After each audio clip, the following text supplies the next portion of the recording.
हमको गर्व है इस बात का कि 1885 में बनी भारतीय राष्ट्रीय कांग्रेस 1920 में महात्मा गांधी के नेतृत्व में, पंडित जवाहरलाल नेहरू के नेतृत्व में, मौलाना अबुल कलाम आजाद के नेतृत्व में और सरोजिनी नायडू के नेतृत्व में, सरदार वल्लभ भाई पटेल के नेतृत्व में, सुभाष चंद्र बोस के नेतृत्व में वो पार्टी पूर्ण स्वराज का मांग करती है और वो कहती है आधी अधूरी आजादी नहीं चाहिए, आजादी चाहिए तो पूरी आजादी चाहिए। और हमें गर्व है कि वही भारतीय राष्ट्रीय कांग्रेस 15 अगस्त 1947 को देश को अंग्रेजों से आजाद कराती है।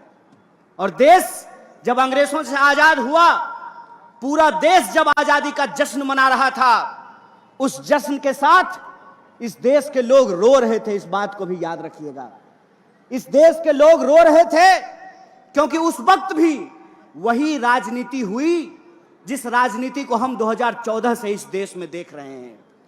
वही राजनीति हुई जो 2014 से आपके व्हाट्सएप पे आ रहा है। एक तरफ मुस्लिम लीग थी और मुस्लिम लीग के नेताओं ने कहा कि दो अलग अलग धर्म के लोग इस देश में एक साथ नहीं रह सकते हैं। दूसरी तरफ हिंदू महासभा थी जिसने कहा कि दो अलग अलग धर्म के लोग साथ में नहीं रह सकते हैं। लेकिन इतिहास याद रखिएगा, बड़े शर्म की बात है कि हिंदू महासभा और मुस्लिम लीग साथ में मिलकर के सरकार बना ली थी। इस बात को याद रखिएगा।